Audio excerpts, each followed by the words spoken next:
My thing with Valorant is I don't have the time to play with it enough, and if I don't play it regularly, then I lose all my skill. Like I'll get really good at it, and then I won't play for a few days, and then I suck ass. So that's like very frustrating to me. That's what'll happen on Rocket League if I don't play for like a month. Then I'm like, I'm playing like a bronze. I'm probably the most toxic person on that game. I spam like what's a save every goal I get.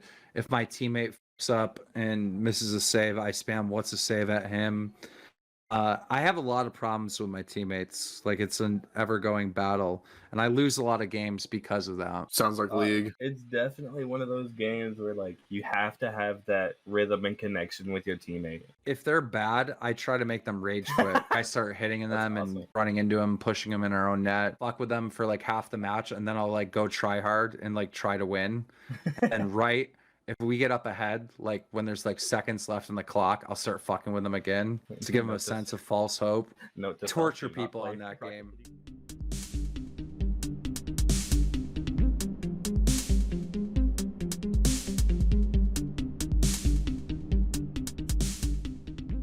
So right off the bat, guys, welcome to another Expanded Thoughts podcast. We have an unusual guest in the fact that this shouldn't even be happening on paper. A few months ago, maybe even a year ago, I told everyone here, I said, guys, we're going to have Keemstar on this podcast. It made no sense. I've been manifesting this idea for quite a while. I believe if you want something bad enough, you can make whatever you want happen. I also believe that. You know, I have crazy ass dreams. And I have been through my entire career that somehow, some way came true. So yeah, I mean, it's a matter of like thinking about it a lot. And then, you know, there's so many opportunities just in our life in general that we don't take advantage of. When I say an opportunity, everyone thinks of like, oh, a chance to be a star or, you know, whatever, right? They're thinking of this like big, crazy thing, but it's little opportunities. It's little wins that we have opportunities to take advantage of every single day that we pass up on it. And, you know, you take advantage of these little opportunities and together those combined open up a door to a huge opportunity, right? So that's kind of what I'm referring to. Want to know something that's extremely ironic? The reason why I have this set up is because you were doing like a Christmas giveaway and you donated towards me at one point. That is exactly what I'm talking about, right? So like, you know, the opportunity to have like a microphone or whatever I bought for you or helped you out with, right? You know, that's little. It's just a keyboard, it's just a microphone, whatever, right? But then that opened up the next opportunity of like, okay, let's get together, let's do a podcast, and you know, let's spam Keemstar to come on the podcast, and now I'm here. You know what I mean? But that's exactly what I'm talking about. Today, nothing's happening, nothing's going on. Like, it's Sunday, so I really, really wanted to upload a Dromler, and I did have some decent stories, but nothing that would really mesh well together. It's like, you know, you gotta feel it out and make sure everything's right before you pull the trigger. And today wasn't those days. Like, I had content, but it wasn't good enough, right? So I kind of planned on making a video, so I didn't make any other plans today. So I went out, rode the snowmobile around the house, played around in the snow a little bit, but that's about it, you know? So I had the day free and saw that message. And I was like, if you could do it today, because the worst thing that can happen to me is I'm on a schedule somewhere. If I have to be on a schedule somewhere, I'm probably going to miss it because, you know, there's other important things that happen that, you know, other things get blown off. True. You know, I didn't go and see a dentist for 2 years just because there was drama every time I had an appointment. I mean, your job is literally 24/7, so you have to be like on standby. How does that affect your relationships and stuff? That's got to make it extremely difficult, I'd imagine. Yeah, it can sometimes, but I think an ongoing meme that I've seen throughout my entire career when people are trying to roast me on Twitter is they're like, get off of Twitter and go take care of your family, right? A lot of times I'll be reading these tweets as I'm taking my daughter to the mall, and that's the beauty of modern technology, right? Is like, I can be out actively, you know, spending time with whoever, my friends, my family, and just pull up my phone a quick 5 minutes and I'm covered for at least the next hour. But, you know, every hour I do have to check Twitter. Every hour I do have to check the Dromler news chat. Every hour I have to find out what the hell is going on the internet. And if something is going on, then, you know, that might take more time. I got to get on the phone with the creator to find out the real scoop of what's going on. But yeah, I can't help but wonder, does that create an addiction on your phone? Because surely you have to be addicted at that point because it comes like secondhand nature. trade my addiction up for, you know, fame normal and job. riches. Like, Yeah. I don't know. Like, I'll stay addicted. I'm fair. addicted to my phone too. I can't shit on Yeah. you, bro. I've had a similar situation where I was live streaming. I was at Starbucks with my girlfriend and my dog, and someone joined and they're like, "Get a life," and it's just like the stuff that makes zero sense. Because what I imagine just some random kid at home watching my live stream as I'm getting Starbucks or something. It's fun. It's funny. I feel like, you know, kids nowadays, like this new generation, Too I soft. feel like they're just angry. They're angry and they're Mhm. soft and they're, you know, they're upset all the time. You know, back in the day when we would bully and harass people or whatever, right? Like it was fun, right? It You're was talking way shit. different. The overall point that I'm trying to make is that whole like bullying stuff that was happening on the internet, that didn't stop. It just changed. It's just different, right? Yeah. Now what happens is somebody messes up or does something wrong, and you don't bully them by tweeting at them to drink bleach or to go die or something. You bully them by canceling them, saying, "How dare you? Yeah. I can't believe it. I'm so offended. This is messed up. You're a horrible person." You know, shame is the new bullying.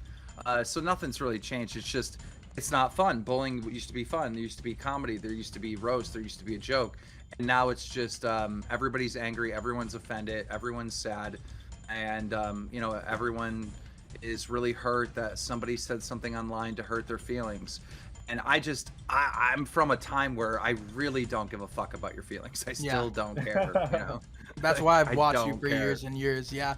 Because you got to respect it. Because the difference from you and H3 is he pretends to care, but he's going to slip up and call someone fat while also like getting on to someone for calling someone fat. So he's fat shaming and then 5 minutes angry that you are calling someone fat. So like, even though you could argue that like you're an asshole, like someone could make that argument that you're a bit of an asshole. I'm just being honest with you. What a wonderful, Me? great impression. You would never, right? So even though someone could make that argument, though, you're honest, you're real. I would rather someone be completely rude to me and honest than me wondering what they're thinking and talking behind my Exactly. back. So that's why I have major respect for you. I think H3 realizes to survive, he has to change, right? He has Yeah. to adapt to this whole like woke stuff, and you know, that's his process, right? And honestly, throughout my entire career, you do have to change. Like you do have to change and adapt to the current times. I guess I'm an anomaly in this scenario because you know, I haven't changed from that 2016 era at all, and somehow am still surviving. But I understand this whole fakeness and this wokeness that people are trying to do is because they're trying to just still have a career. I mean, Ethan Klein is trying to still have a career. If he were to play the good guy, which you got to remember, Ethan Klein played the good guy in 2015 and 2016 and he's always been trying to be like the moral high ground, you know, in the community, even though he's completely changed, right? You know, if he's gonna still play that role of the moral high ground, I guess he has to be woke, right? Like he's kind of backed into a corner. But the thing about him is he's been able to attack content creators like David Dobrik. He's been able to negatively affect majorly, obviously. Leafy is here. Just James Charles. How have you been able to survive him? I don't know.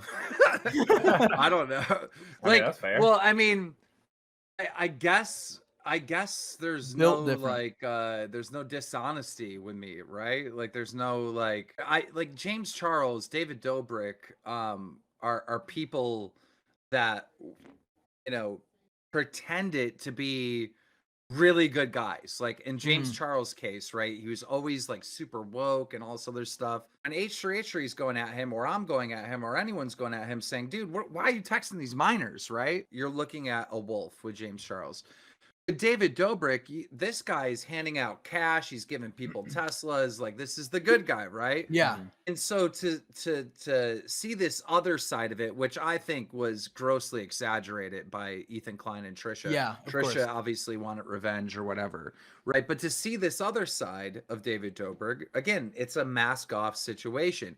With me, I'm an asshole. I'm going to say messed up things. I don't care about anyone's feelings. I just care about you talking about me and you watching me. Like I care about views and I care about, other people talking about me.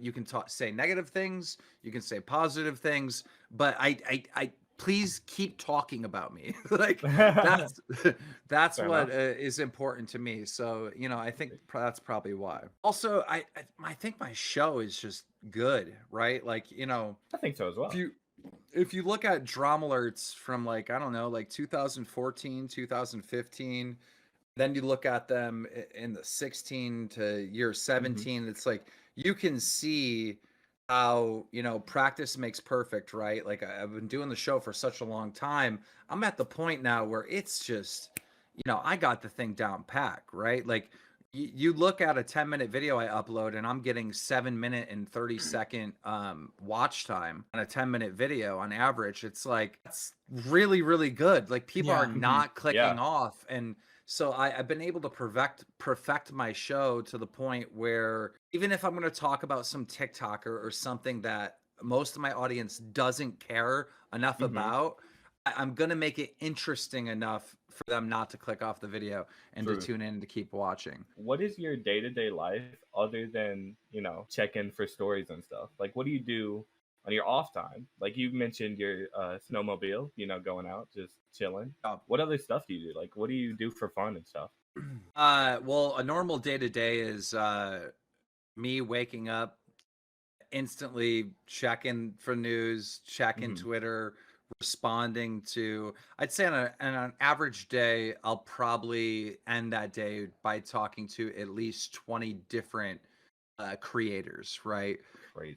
So I got to know what's going on. Mhm. Some Yeah. of these people are my friends, and we're just talking about a story that is unrelated to either one of us, but we're just talking about it, sharing thoughts and ideas. Other times, it's someone directly connected to the story, and I'm trying to get as much information as possible. So there's that.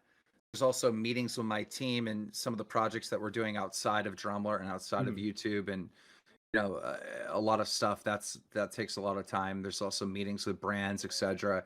And then as soon as I get some free time, I'm drinking, I'm riding ATVs, I'm Yeah. riding snowmobiles. When I can get a minute to be free, like, I'm going out to dinner, whatever. Hmm. But even when the snowmobile, I'll drive like 50 miles on a snowmobile. As soon as I That's turn it awesome. off, I'm on the phone. I got to see what's happening, what I miss, right? Yeah. True. Um, True. so so yeah, I mean, my day to day is a lot of like ATV, snowmobiling type of stuff. I do that at least 3 times, 4 times a week. That's awesome. I So. noticed a complete attitude shift when you're talking about like snowmobiling compared to the drama, like a huge smile on your face. And it's so interesting because this isn't normal things you talk about like on a mom's basement. I feel like sometimes you do, sometimes you'll talk about like mental health and those type of things. But I think learning more about Daniel Keem instead of just Keemstar, which is like how many podcasts are out there actually talking about you. And I think that's what we're going to try to aim for. When I was a kid, I had snowmobiles. My dad bought me, what was it, like a 19, I think it was like a 1989 Artie Cat Cheetah, and it had a cheetah print seat. It was a 500 size engine, which is relatively big, especially during that time. It used to be an actual racing sled. The guy that owned it, competed and raced that snowmobile. I absolutely love that thing, but it was fast. And I don't know if either anyone here has ever snowmobiled before, but Mhm. even on the newer sleds, steering a snowmobile is not easy, right? So steering's not easy. And as a little kid, it was not easy. Like you had to go slow or whatever. I had this fat kid on the back of my snowmobile, Jerry Barber, and I'm ripping through the field. Hmm. There's a crossing in between two fields where there's a little bit of a ditch. Yeah. And there's two trees, and you got to go through the two trees, right? And the field that I'm driving on is at a slant. It's on a slant before you get to these two trees, right? So I hit the slant. The sled starts sliding right before I'm about to go through these two trees. Hmm. I'm gonna crash. I'm freaking out, right? Uh, Jerry Barber, fat kid on the back, jumps off, right? As he jumps off, because I'm leaning so much to straighten out the sled, it kicks the other way, right? Now Oh I'm God. sideways Oh and I'm going no. towards this tree, right? I hurry up, correct it, miss the one tree I'm going for, head smack the other tree. hit my helmet, smashed my the lens off my helmet. I hit my wrist so hard I got a brand new watch for Christmas, and it broke the god leather band off of it. Dang. And so the sled's sitting in there in shambles. Jerry's fine. He rolled into the snowbank. And I'm just on the ground and I'm hurting or whatever. And my brother comes up to me and he goes, "I'm telling Dad." So my brother goes and fucking narcs on me that I just crashed the goddamn sled. My dad was concerned about it or whatever. And you know, he said to me, he goes, "Listen, you know, I'm really sorry this happened to you." He goes, "But that hood's like, you know, $300. He's like, you got to pay for that. You got to figure that out, right?" My parents were hard, right? People, you know, a little bit out of my paycheck, and you know, because I used to work on my own dad's farm. A little bit after a little bit, I ended up, you know, coming up with enough money. Again, I'm like 10, 12. This is around that time frame. And I paid for the new hood. And so, you know, I made a promise to myself when I was younger, and around that age, during that time, when I get older, I'm going to have the best fucking snowmobiles money can buy and fucking... That's awesome, dude. And, you know, so that was like part of the motivation. You know, I had my main house, which is closer to the city and the suburbs. Then I bought this house, you know, close to my family and our land out here. And I bought a couple different farms in the area, all their land, just for the sole purpose of riding my ATVs and my snowmobiles. I'm going to die in one of these things for sure, 100%. Snowmobile. Clickbaited. Yeah. I do have a video on the Keemstar channel of me just fucking whipping through the woods and whatnot on a sled. Another thing about me personally that we're working on right now is went through the woods and I mapped out like all the trees that are able to tap. Starting real soon, we're about to go up and tap all the maple trees and set up lines and building a sugar shanty to run the sap down and boil it up to make maple syrup here at Keem Park. So that's one thing that we're doing. I don't know. I got a lot of projects going on. You're gonna find a few dollars in the woods that way. Oh yeah, absolutely. Collar in the woods. Oh no. Have you ever had real maple syrup? No. I don't think so, honestly. No. It's I don't think way better than that corn syrup shit that they have in the store. The stuff in the store is not real. Of course, I'm not surprised. In fact, those companies that make that you know, maple syrup or whatever, the fake stuff, they'll buy real maple syrup just to get a little bit of the flavoring. Wait, what? So yeah. So my brother, he also makes maple syrup. And the stuff that's like old, that didn't sell, the shit that has no value, right? Like the lowest grade you can think of, you know, the big companies come in and buy all that stuff up.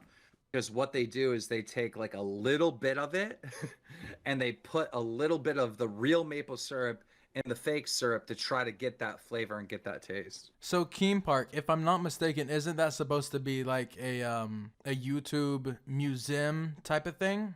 It's a lot of things. So basically we did a deal with an indoor golf company. Oh gosh. This So company this is legit, man. This company has indoor golf facilities around the entire country. So what we were doing is we were building an esports center within the same facility. So, you know, when Dad goes and hits a couple rounds in the indoor golf, you know, thing, the driving range, whatever it is, you know, the kids go into the esports centers. So we worked on this deal. It was a giant deal, and we were putting them up everywhere. Keem Park would have been the esports center around the country, and then the pandemic hit. So, dang. So that thing just ended, and you know, we were also building our own separate esports center with a YouTuber museum, all this other stuff. And again, this is like right before the pandemic. So I think we'll get back to those original plans. But yeah, this property is also incorporated with Keem Park, and Keem Park is a website that runs all my gaming tournaments and whatnot. But I've been involved in the gaming world like since the very beginning of my career, and I've never left. Currently working on a game right now. You know, it's, if you think of Pokemon Go, you're walking around the world and you're being tracked, right, of where you are, and you're trying to find Pokemon. When that game came out, heavily inspired me to, because I love metal detecting. That's another thing I do, is I go out and metal detect, look for treasures and whatnot. And I wanted there to be a game like Pokemon Go, and you're using your phone as an actual metal detector, scanning the ground and looking for hidden treasures in the ground and whatnot. So we're working on that game. We've been working on it for 18 months. It's getting real close to like an alpha stage. We have thrown a couple beta testers on there. Almost all the core features are done. The problem is we were making it like a free to play game, and pay to win, I guess, for upgrades and all that stuff. Fair. That's how we were setting it up to be. Now we're thinking about going the NFT route, and you won't even be able to play the game unless you have the metal detecting pass NFT to get on the game. And then instead of finding treasures in the ground, you're actually finding other NFTs in the ground. So we're working on making this switch now, and I think we're about maybe anywhere between 3 and 6 months from completion where we can execute this and get this out the door. So I'm really excited about that. I do so much people don't really don't really understand. It's not just drama. So you mentioned coronavirus and the pandemic kind of set you back a little bit. Has Kanye West and Kim Kardashian's divorce set you back a little bit as well, by chance? It has, because Kim has a joint account with Northwest, and they have a TikTok account. If you look at the TikToks, they're real innocent. Nothing crazy's happening. Kanye is ranting over and over again on Instagram that basically, that's my child. I don't want my child on Instagram or on TikTok. Northwest isn't doing anything too wrong. Like there's nothing, I don't see anything bad with this joint account. You have to be 12 years old to make a TikTok. She's only 8, but it's a joint account with her mother. So obviously, there's supervision and whatnot. But I battled with my own daughter. My daughter wanted to be a YouTuber. My daughter, wanted to be a Twitch streamer, a TikToker. And we've said no this whole time. And my daughter went and made a TikTok, and I didn't even know about it. And she did it secretly. And, I was pretty pissed off when I found out that this was going on. And so I said, give me the phone. Let me look at this goddamn TikTok. What she was doing is she figured out how to edit cartoons. And so she made these little cartoon editing TikTok skit things. I looked at that phone and I was just about to ground her. Then I was like, damn, she had 13,000 followers. 13,000. Jeez. 13,000 followers. I was That's like, I was crazy. so proud. I was like, don't show your face. Don't ever speak. Don't let anyone know who you are. All right. Keep doing your thing. Now she has over 50,000. That's crazy. What's going to happen, do you think, when people connect 2 to 2? Because eventually that's going to happen. Do you think your daughter's going to get a lot of shit for you? We've explained this, so to her entire life, ever since she was a real little kid. People on the internet are mean. People on the internet, say horrible things. They don't even mean it. It's not real life. People are on the internet are dangerous. People on the internet are this. I mean, that's part of parenting. You have to do that, and you have to prepare for stuff like that. Her experience like at school has been like the exact opposite. I just know my dad's a big YouTuber type of stuff, and they're not really my friend. Like, yeah. So it's not been the bullying or anything that you would assume that it would be. It's almost different. Yeah. I know how that is when this podcast is going to drop. A lot of people are going to text me, and I haven't heard of them for a long time. I had this one special guest, XXXTentacion. I had his father on. Obviously, he couldn't be on because he's passed away. So the closest person you could get to him would be like family member, friends, whatever. So I had his father on.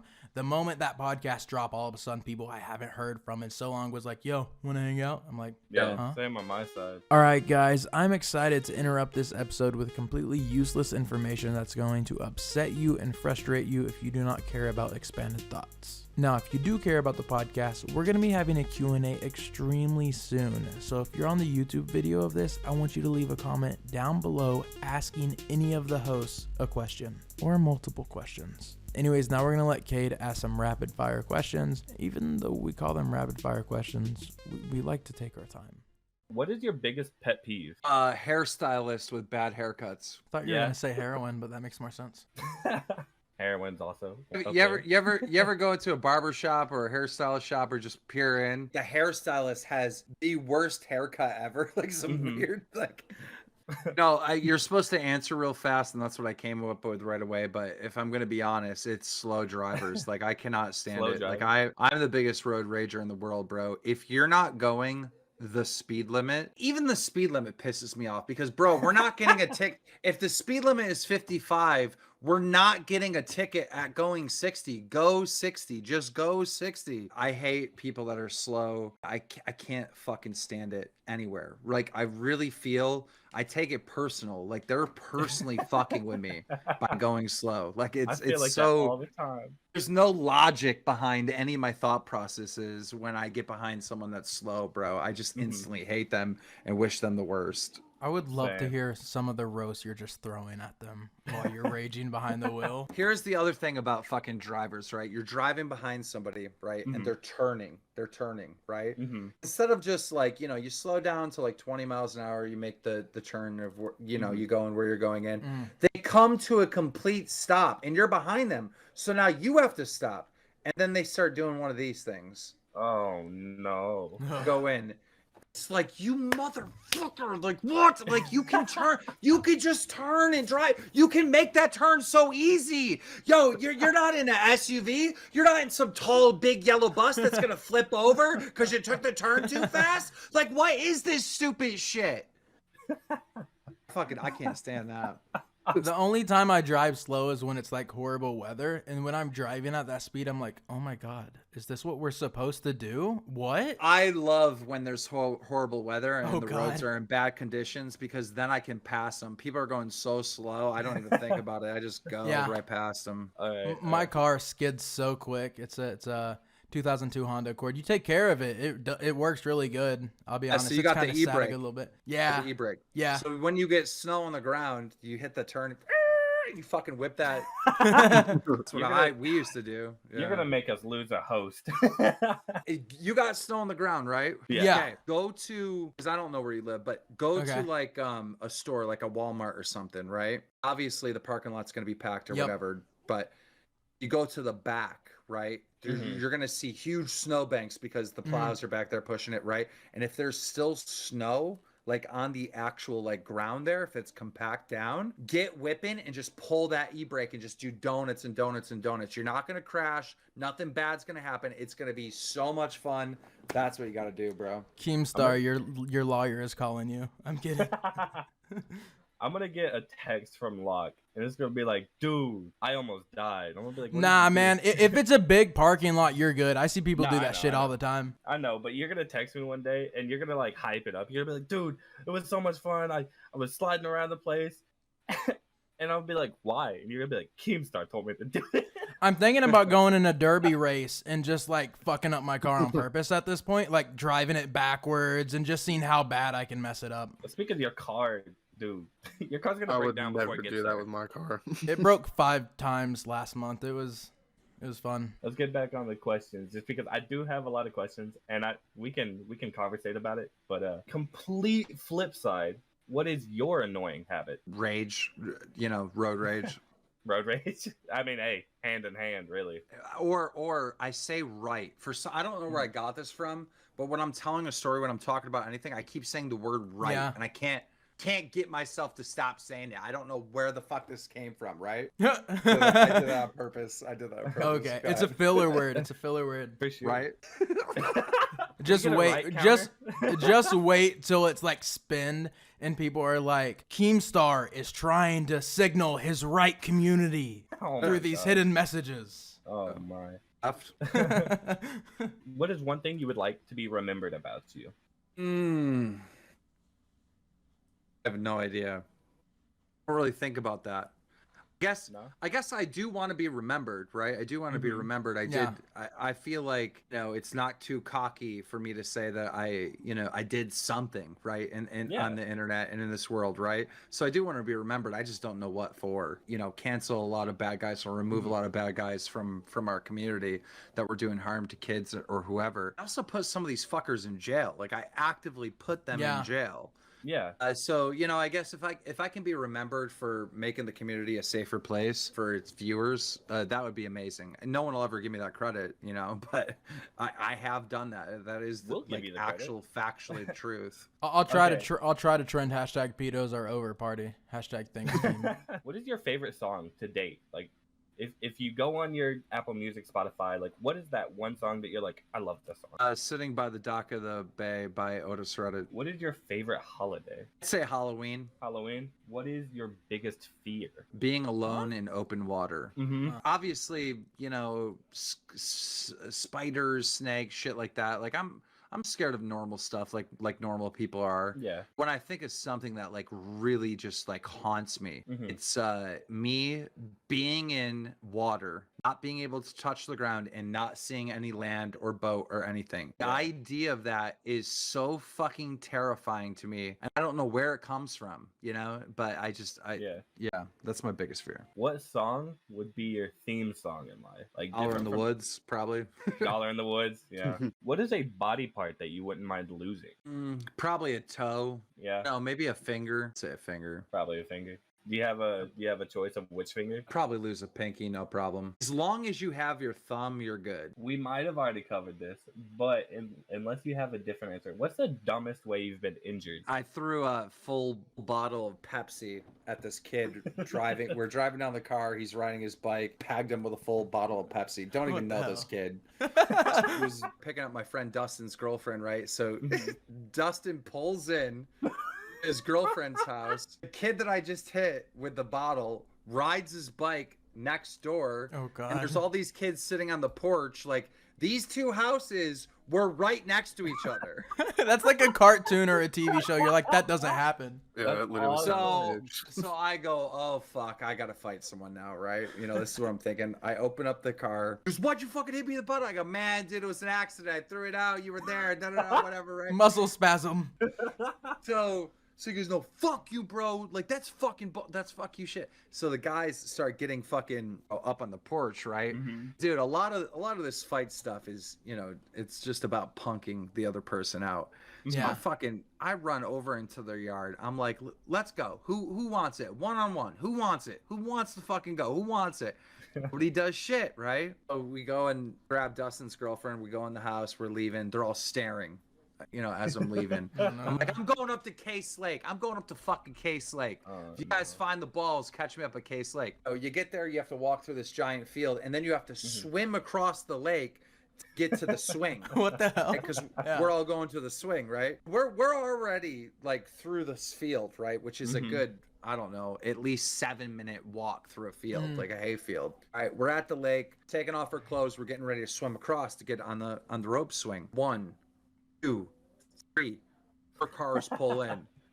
Like, damn, there's about to be people there because, there was no one there this day. We were excited. Yeah. These fuckers, I swear to God, get out of the car. They got hockey sticks, baseball bats, all kinds of shit. And What I'm the like, fuck? oh, fuck, here we go. Here we fucking go. So Dustin and Mike, they're like, bro, dude, we're not fighting fucking all these people with fucking bats and shit. I'm like, don't worry, I got it, right? They come up and I'm like, really? You pussies brought weapons? I'm like, 1v1 to the kid that, I threw the pop bottle at, right? So we're squaring up for a 1v1 and, he swings on me, I swing on him, punches are back and forth. I couldn't tell you who got the better of what because that lasted a whole like 2 seconds. Yeah. Then I'm hitting the back with a fucking bat. I'm hitting the fucking leg with hockey sticks. I'm at this point I'm on the ground. I'm being kicked by fucking everyone, right? Yeah. So at some point, they stop, right? I'm bleeding, black eye, fucking everything, right? I'm still fucking kicking at people and swinging at them and shit. 2 of them grab me like this, right? And they're fucking, they got me up against a tree, right? The fucker that I hit the pop bottle with, right?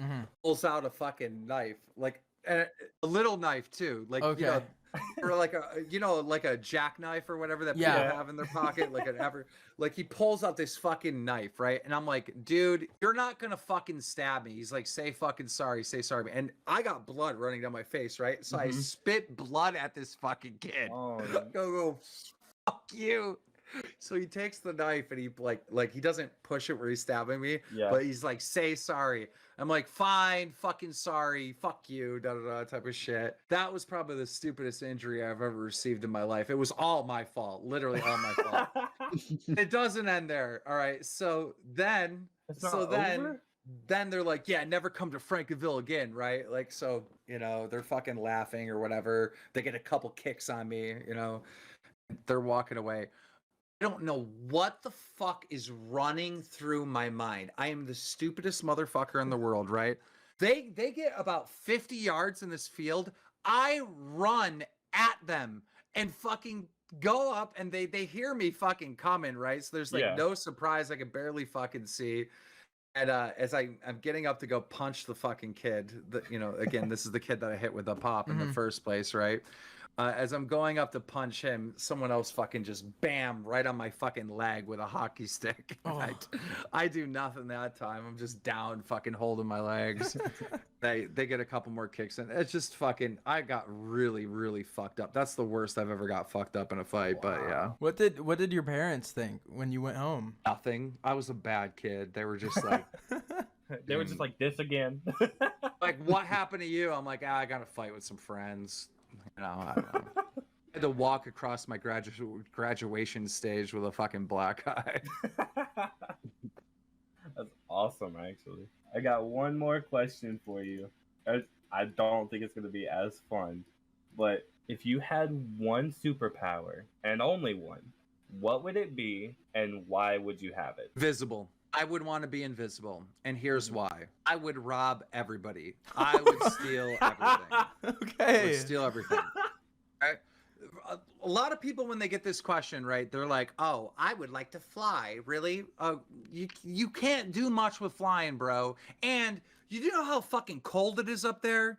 You go a couple thousand feet in the air. It's way colder, bro. Like, it's not worth it, dude. If you're invisible, all right, not only can you sneak into places and rob places, et cetera, et cetera, et cetera, right? But also when they're trying to arrest you, when you're about to get caught, you go invisible again, bro. It's like, they cannot catch you. Imagine they do catch you, right? Mm-hmm. And you're in jail. When they go out the door, you go out the door. You can escape from prison. There is no catching you if you're invisible. How do you feel about teleportation? Based on that, right? Like, let's say I wanted to teleport over to your house, right? I'm not gonna make the drive. It's poker night. I'm teleporting to your house. Well, I know that there's a spot in your kitchen where nothing's there and I want to teleport right there, so I put my little calculations in. I'm going right there right now. What I didn't know, though, is in that moment your mom walked in there and now me and her just exploded. Like, you know what I mean? Like, it's just teleportation I thing. get it. Like, That's doesn't I guess I never really thought about it that way. The only way the teleportation thing works is, you know, you have one machine here and another machine there. Like, you'd have to pop up in that machine. So it really limits what you can do, you know? Yeah, that makes sense. I never really thought about it that way. Because I was like, oh, you just teleport outside. Yeah, well, your foot's going to explode when you teleport on a squirrel. Let's say you have to put in the calculations of where you want to teleport to, right? Let's say you get the sea level thing wrong and you're wrong by 100 feet. Just 100 feet. That's it.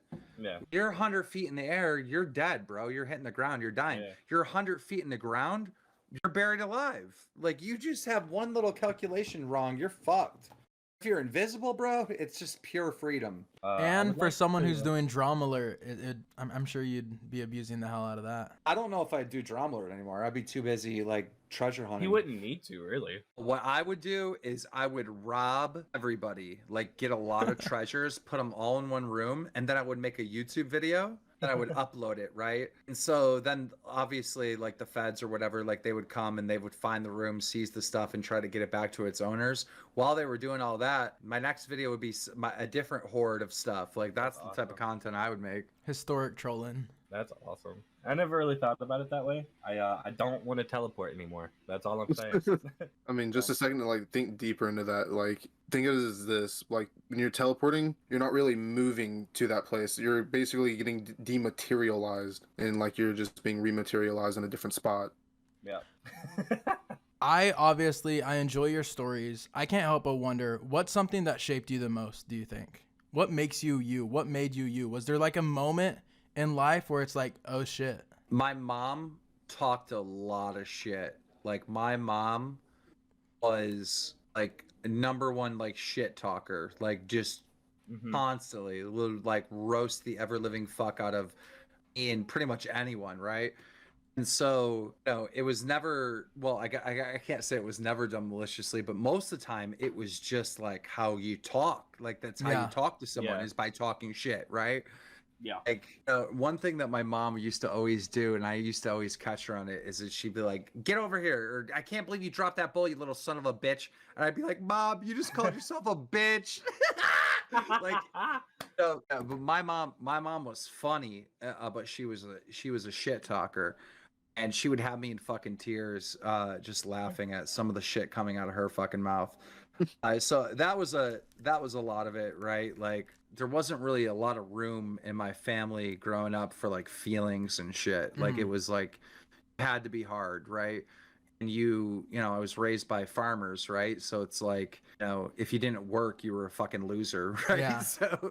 So like, hard work. I used to get paid $2 for picking up a load of rocks. Like, do you know what a bucket tractor is? It's a tractor and then it has a big bucket on the front, right? Yeah. That entire bucket would have to be filled with the rocks, right? And then I'd have to get in the tractor, drive that to the edge of the field, dump those rocks out, $2. Hard work and, leave your feelings at the door type of shit. How I was raised is probably the biggest thing that that formed who I was. I didn't learn about hard work growing up on a farm, but I also learned that I didn't want to be a farmer. Yeah. If I was going to work hard, like I was going to make a lot of money doing something different. It was that man up mentality, and that's probably what has made you so resilient on YouTube, and why people can't get rid of you, really, is because you were pretty much, from what it sounds like, you were taught to keep going no matter what. I think a lot of people are raised worried about other people's thoughts and worried about other people's opinions, and they were just raised in such a different environment. I was raised in an environment where no one cares about your thoughts and opinions. Like I was raised in like a bully family. Like everyone's just fucking mean to each other. What's a song? Give me a song. Dollar in the Woods. Let's go. Yeah. You should be able to hear this. It's the quickest thing I could think of. I don't know what's going on. Why is it not connecting? Something's wrong with it. Damn it, the time I want to fucking show it off, something's fucked on it.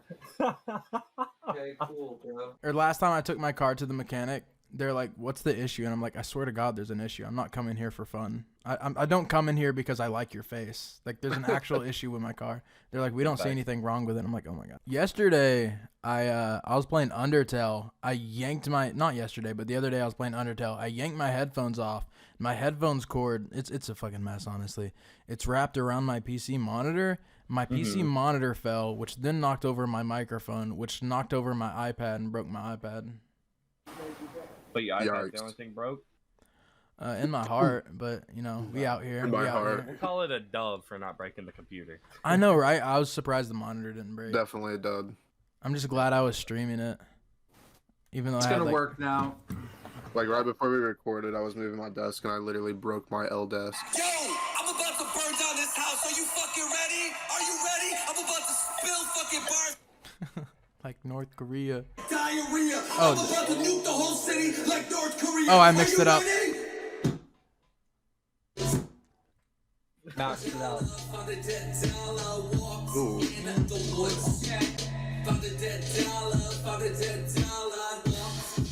That is so fucking loud right now. Yeah, I can only imagine, bro. Discord does a good job of not blaring. Yeah. through us. Not But fraying I can your tell from the headphones. fact that you're like having to yell over the music. Yeah.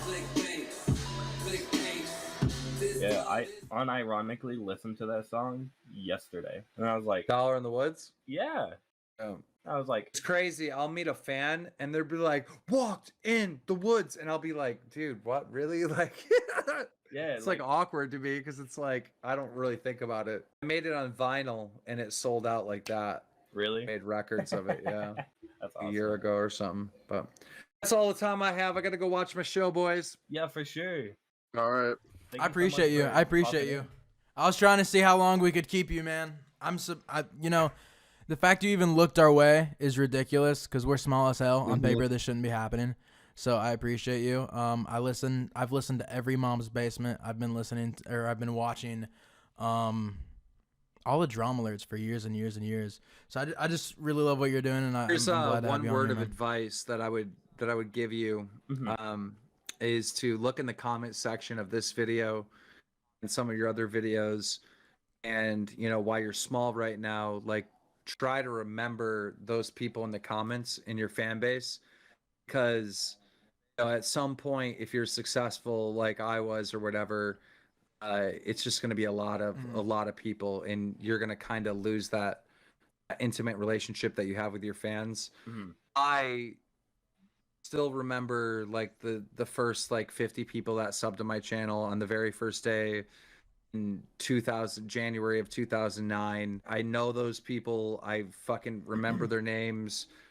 More like first 100, really. Every once in a while I'm on Drama Alert and I'll see one of those first 100 people that were my first original subs 13 years ago, and I'll see them in the comments and I'll be like, fuck yeah, bro. Like, like so that's an important thing that a lot of people don't do. They just look at numbers, and you got to remember they're not numbers. They're not just numbers. They're actual living, breathing people that are watching your content. So, all right, see you guys. See you, bro. Right, You have a see good ya. day. Enjoy your See ya. show. Thank you. I'm surprised we kept them as long as we did.